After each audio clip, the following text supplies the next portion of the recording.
বগুড়া অবস্থান করছেন BNP chairman Tarique Rahman. সেখান থেকে রংপুর জনসভায় যাবেন তিনি। এ নিয়ে আরো জানাতে বগুড়া থেকে যুক্ত হচ্ছেন সহকর্মী সঞ্জু রায়। সঞ্জু, তারেক রহমান বগুড়ায় প্রচারণা করবেন কিনা, কখন রংপুরের উদ্দেশ্যে রওনা হবেন, বিস্তারিত জানাবেন আমাদের এ ব্যাপারে। 19 বছর পর পিতৃভূমি বগুড়ায় এসেছেন তারেক রহমান। গতকাল শহরের আলতাফুন্নেসা খেলার মাঠে তিনি কিন্তু প্রধান অতিথি হিসেবে নির্বাচনী জনসমাবেশে বক্তব্য রেখেছেন এবং রাত্রি যাপন করেছেন বগুড়া শহরের 4 তারকা হোটেল এই নাচ গার্ডেনে। শহরের এই হোটেলটিও কিন্তু তারেক রহমানের নির্দেশনা এবং সার্বিক ইয়াতেই কিন্তু নির্মাণ করা হয়েছিল।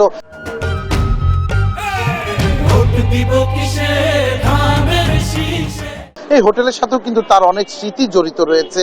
তিনি কিন্তু সকাল থেকে হোটেলে অবস্থান করছে। আমরা যেটি তার দলীয় বিভিন্ন সূত্রে জানতে পেরেছি, তিনি ভিতরে প্রতিবন্ধীদের মাঝে হুইল চেয়ার বিতরণ করবেন। আসলে তারপরও বিএনপি মিডিয়া সেল থেকে আনুষ্ঠানিকভাবে এখন পর্যন্ত নিশ্চিত করা হয়নি তিনি এখন আবার বগুড়া শহরের কোথাও যাবেন কিনা। তবে তার জুম্মার নামাজ আদায় করার কথা রয়েছে বগুড়ার সেন্ট্রাল মসজিদে। এরপর তিনি মহাস্থান মাজার জিয়ারত করে রংপুরের উদ্দেশ্যে রওনা দিবেন। তার কিন্তু বগুড়ায় গণসংযোগের কথা ছিল, তিনি কিন্তু বগুড়ায় গণসংযোগ করবেন না। আমরা শুনেছি যে আসলে টানা জনসমাবেশ রাজশাহী, নওগাঁ, বগুড়ায় তিনি শারীরিকভাবে কিছুটা অসুস্থ।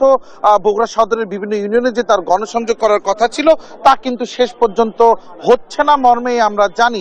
সরাসরি কথা বলবো একটু শহর যুবদলের সভাপতি এখানে রয়েছেন আহসান হাবিব মমি। যাকে দেখে রাজনীতি সেই তারেক রহমান নিজ জেলায় বগুড়ায়, আসলে কালকের জনসমাবেশ থেকে আপনারা কি বার্তা পেলেন, কেমন লাগছে সব মিলিয়ে? ধন্যবাদ। বগুড়ার সন্তান, বগুড়ার কৃতি সন্তান জনাব তারেক রহমান বিএনপির চেয়ারম্যান, তিনি দীর্ঘ 19 বছর পর বগুড়ায় ফিরছেন এবং গতকালকে জনসভা করেছেন। আমরা বগুড়াবাসীর মধ্যে একটা আনন্দ ছিল যে তার নিজের সন্তান নিজের ঘরে ফিরেছে। আপনার বগুড়ার আলতাফুন্নেসা খেলার মাঠ সহ বগুড়ার আশেপাশে যে সমস্ত রাস্তাঘাট ছিল, লাখ জনতার ভিড় ছিল সেখানে। আপনার 1 কিলো রাস্তা পাড়ি দিতে তার প্রায় 1.5 ঘন্টা সময় লেগেছে। মানুষকে কোনো সময় প্রত্যেকটা মানুষ একবার নিজের সন্তানকে দেখার জন্য তারা কালকে রাত 12টা-1টা পর্যন্ত এই সমাবেশের আশেপাশে অবস্থান করছিল।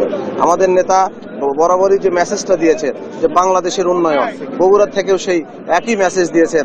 বগুড়ার মানুষের সহ সারা বাংলাদেশের মানুষকে একই মেসেজ দিয়েছেন যে সারা বাংলাদেশের উন্নয়ন সমপরিমাণ ভাবে হবে।